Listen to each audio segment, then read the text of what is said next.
Well, what's going on, everybody?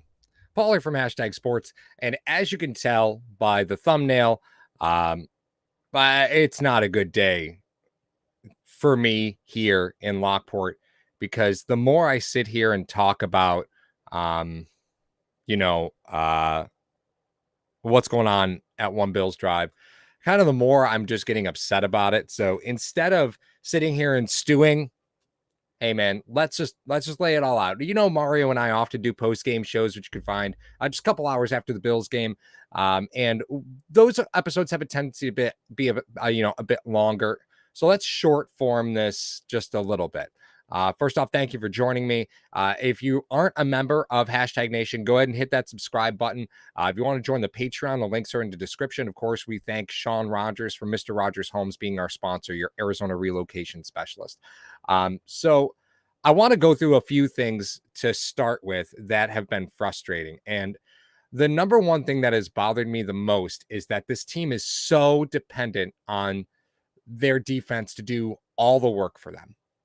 And I know we look at how things are going and we say, well, some games, the offense scores a lot of points, and some games the offense doesn't score a lot of points. Okay, well, we can debate that all day because I think there's a lot of things going on behind the scenes for that. But let's just look at this from a real baseline level, right? From a real baseline level, you have a 6-4 team that's generated on defense a total of 24 turnovers, which is a really solid number, right? You're through 10 games, you're generating almost 2.5 turnovers a game. That is a really solid pace, right? So I'm pretty happy about that.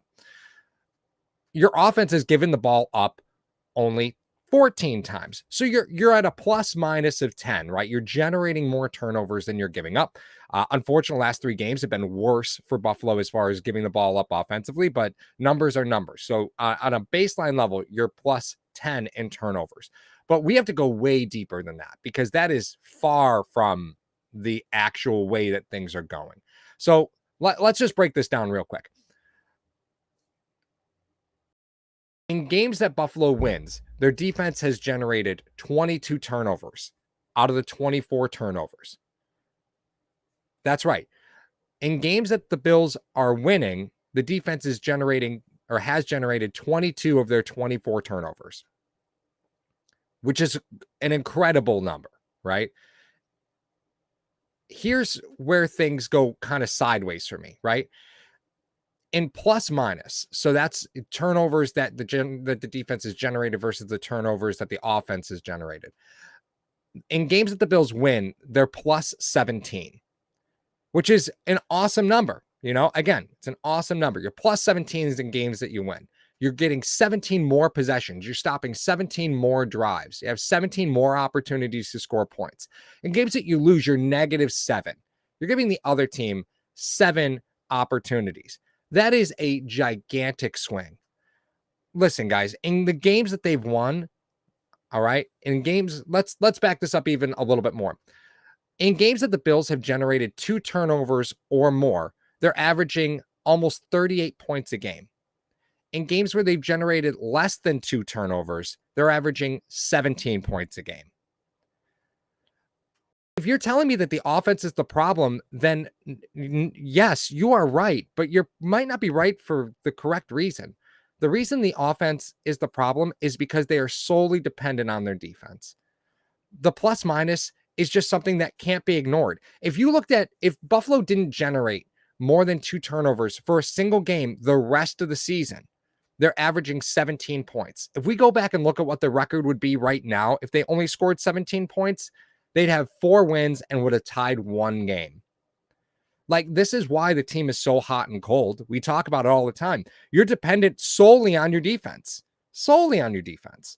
You're betting that your defensive coordinators are going to be able to guess right. And when they guess right, you're whooping ass. And when they guess wrong, you lose 9-6 to the Jaguars.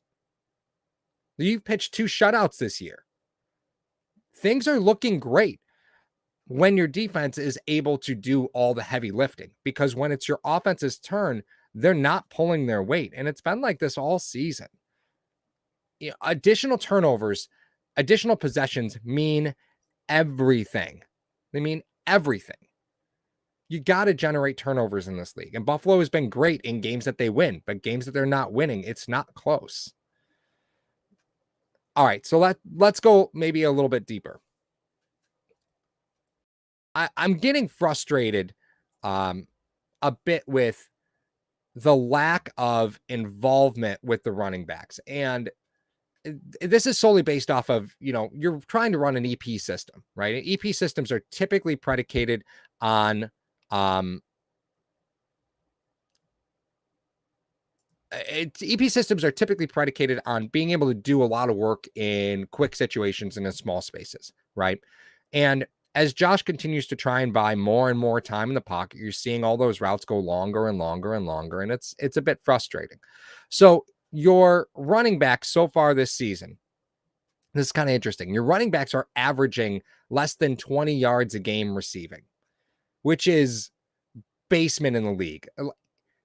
Good teams throw to their running backs. Bad teams throw to their running backs more. Your running backs are averaging less than 20 yards receiving in a game, which is nuts. Moss and Singletary are generating near 5 yards a touch, whether it's in receiving or in rushing. And I don't know who's been lying to people, but 4 yards, a 4-yard run on first and second down is it's a good thing. That's a good play in the NFL. You can win a lot of games like that. It's just frustrating to see how this is all continually playing out, because the truth of the matter is Moss and Singletary have combined for 11 fumbles. So I don't necessarily blame, the lack of involvement with them. But Spin is right here. Singletary and Breida did not have a single bad run against the Colts. The problem was that the Colts were going to give you the run. You don't run. They knew you don't run. They were going to give it to you. Singletary's been effective. Spin is always solid. He's always solid. Singletary's been effective all season long, constantly averaging 5 yards per carry. Yeah, and overall 5 yards per touch, whether it's in the receiving game or in the rushing game. That's it. That's what you got to do, right? I think we'll take this question right here from Searching for Oldies. I have a serious question. Is Sean McDermott loyal to a fault? He stuck with the roster and had one of the least turned over rosters. And here's where first off, phenomenal point. Thank you for your comment. We've seen this organization absolutely be loyal to a fault. When they draft guys, they really hold on to them and believe in their process. And I respect the hell out of them, because they've stuck with players that I would have moved on from, and it's worked out. I was frustrated with Deion Dawkins' first season and a half, and I was ready to say, okay, listen, this is where you were. This is where you're going. I don't see this working. But they've believed in him, and now he's your long-term starting left tackle. Good job, right? With that being said, when you have rosters that don't turn over often, you get things like this defense, which can install concepts right away. If you need your defense to be flexible, all these guys have played together for so long that you could be flexible to near any concept at any time, because guess what? You can go to your bag of tricks, because at some point you've done it with all these guys, right? They've all been there. The fact that you've been able to keep near the same defense intact for the last 4 seasons is a feat unto itself. Like, you don't see that in the NFL, to have incumbent defenses. It's an incredible thing that they're doing. But with that being said, there are times when you're willing to accept weakness in order to keep consistency. And that's where I think this Buffalo defense has failed a bit, because they've been weak against the run. This is no surprise. They were weak against the run the last 2.5 seasons, right?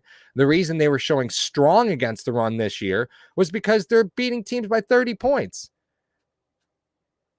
Beating teams by 30 points. Of course, they're not going to run the football on you, right? The Colts did to the Bills what the Bills have done to half the teams they've played this year.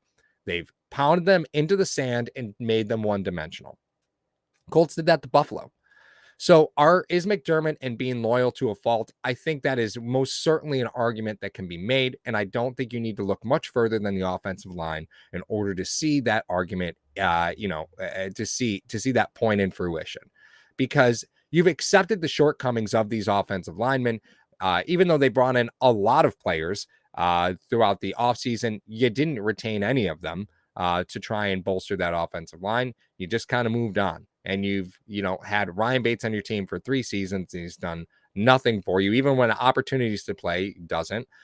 You've had Cody Ford in and out of the lineup due to injury and ineffectiveness. You've moved Darrell Williams from right guard to right tackle. Now you're trusting a third-round rookie tackle as, sort of the linchpin to your offensive line. Like, you were willing to accept these weaknesses for a long time, and I don't know why.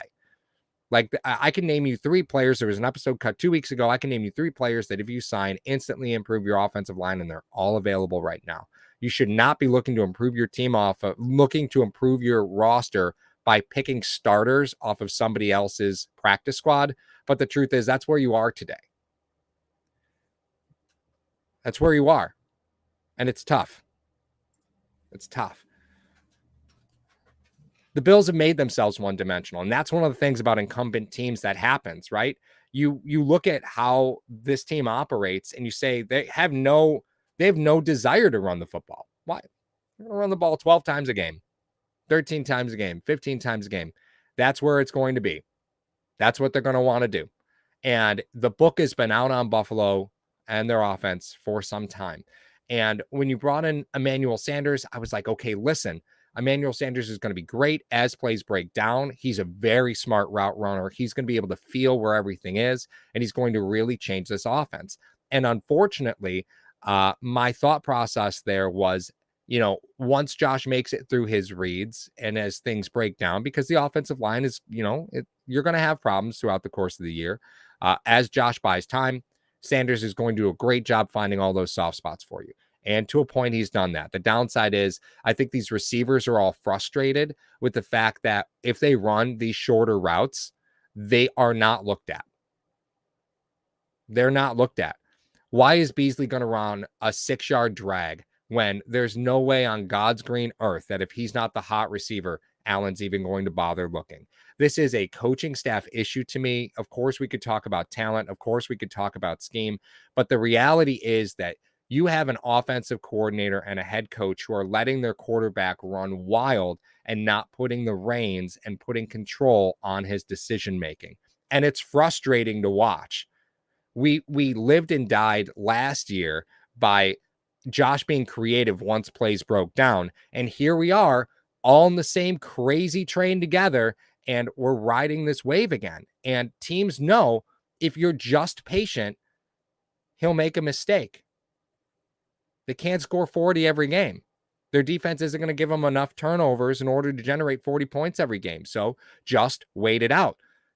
Let them run the football. They won't. They won't. And we haven't. It's frustrating to watch this team allow their players to just do whatever they want. And I don't mean off the field. I mean on the field. Like Daboll's concepts, and one of the reasons receivers love Daboll's concepts is because they have the ability to be free with how they make decisions on the field. It's a lot about communication with the receivers and Josh. And one of the things that drives me absolutely crazy is that we accept that, right? And then wonder why Josh is looking 30 yards downfield on a 3rd and 6. And the reason is because if you run the 6-yard route, he's not going to throw to you. He's not going to throw to you.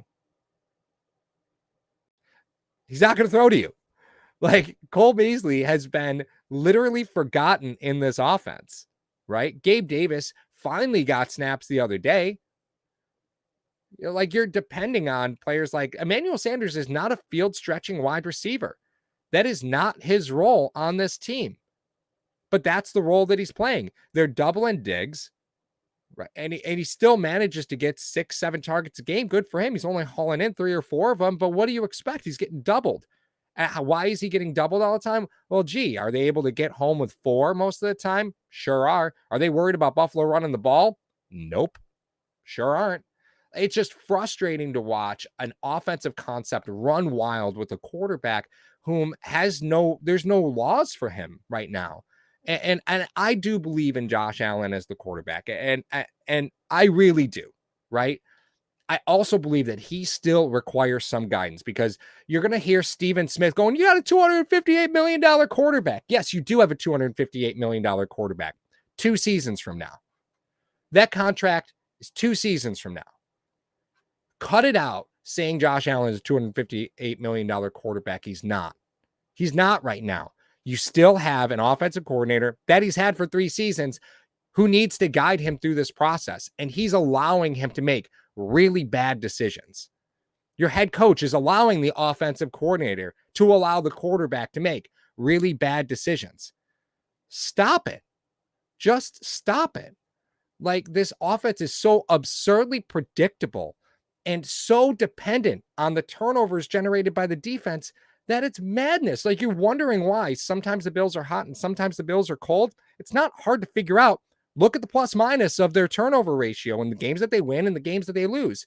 If you're generating 2 or more turnovers, you're scoring 38 points. If you're generating less than 2 turnovers, you're scoring 17. It's a 20-point difference, man. Like, that's 3 touchdowns. Like, what the hell are you doing? Control your team. Control your offense. Make it executable. Make it consistent. But you have to start doing things that teams don't expect you to do. And one of them is, I don't know, give a shit about the run. Like, I don't want to be a Matt Breida stan. I really don't. Right? But Matt Breida's got like 18 touches and like 120 yards, I think, right? Off the top of my head.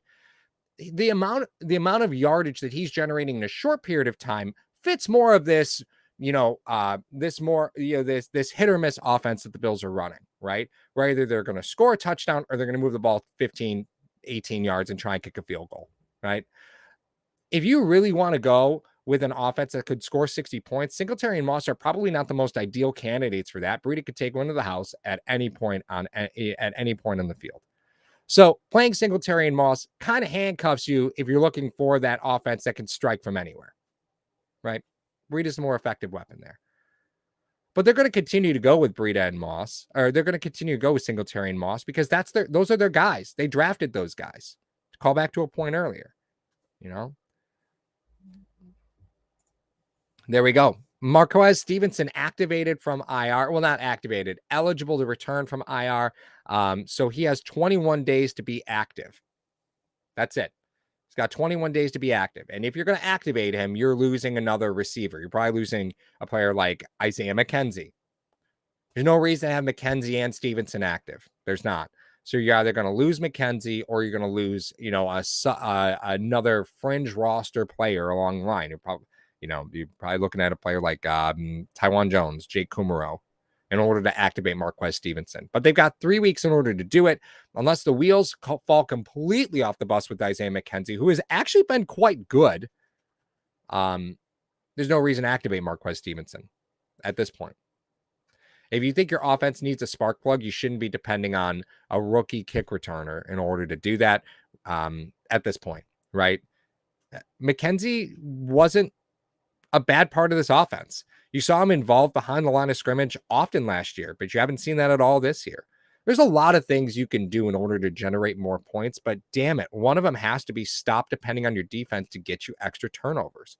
It's just so frustrating to watch this team. Defense wins championships. It's an old adage. I don't think this is what they meant, though, where your offense only scores points when your defense basically gives them to you. It's just frustrating. Like people say no one could run behind this offensive line. Okay. I mean, it hasn't been proven yet. Both running backs are averaging almost 5 yards a carry. Like that is yet to be proven. Is it frustrating from when those runs are called? Yeah. I'll go with that. Yeah, that's frustrating, right? I'll go with that. But running the football hasn't killed the drive this season. Actually, I can't think of one. Maybe I'm wrong on that. Maybe I'm wrong. And I don't want to make it sound like running the football makes your offense more potent, but what it does do is make it more balanced. So that way, when your defense isn't generating 2 turnovers a game, you could still win football games, which you aren't capable of doing right now. You're not capable of winning games where your defense is generating less than 2 turnovers. You're not winning those games. You're not winning those games. That's what's happening. So, you got to figure it out. You got to figure it out. You got to find a way to make this offense more balanced because you won't get anywhere if you're going to continue to allow your players to do whatever they want in whatever scheme that you're running. Dallas, Dable this week saying turnovers last game was huge. Dable needs to reel Josh back in and get on the same page. Yeah, 100% right. 100% right. It's been how many times the last 2 years that the Bills knocked them out of field goal range? Listen, I'm not going to bang on them for penalties. Josh takes the inadvertent sack every now and again. Happens. Penalties, I'm not going to get on them for penalties. This defense had a reputation 2 seasons ago for being pretty soft. So I'll take the penalties, right? Tampa, Seattle typically was one of the most penalized defenses during the Legion of Boom, and that was fine for them, right? I think you're willing to accept the fact that at some point they stop calling them, that the refs will stop calling the penalties. The personal fouls, hitting guys just as they're going out of bounds, I mean, those almost are ticky-tack penalties nowadays. I thought the one called for Buffalo was pretty ticky-tack. I thought the one called against Buffalo was pretty bad. The Obata roughing the passer penalty was a joke. These are things that are going to happen, but I don't mind this defense being aggressive. I mean, you generate turnovers that way. Like, if this is what it is, then I'll take it. The offensive holding, there's holding on every single play, right? And the downside is the longer Josh sits back in the pocket, the more likely it is you're going to see those. If you start seeing this offense run at a higher octane, you'll see less and less holding penalties because there'll be less and less time to call them. The longer Josh dances around in the back, waiting for his receivers to decide what route they're going to run, the longer, the longer a ref has to call a holding penalty. It's just, there's holding on every single play. It's what happens. It's what happens. All right, guys, Paul from Hashtag, I'm going to bounce out. I hope you guys have a great week. Thanks again to Mr. Rogers Holmes, your number one real estate agent. If you haven't hit that like button, hit that like button to this stream, and then join Tailgate Talk. They're going tonight at 7:30 instead of Friday. And Joe will be on with Razor Sharpe Picks at 10 o'clock tonight. For those of you who bet around the NFL, go make some money with Joe. Otherwise, guys, I will talk to you soon. And thanks again for joining. I'll see you all Thursday for the post game, and see you tonight for Tailgate Talk and Razor Sharpe Picks. As always, go Bills. I'm going to give it the Sean McDermott clap. Go Bills. Come on, guys, just get it together. I'll talk to you soon.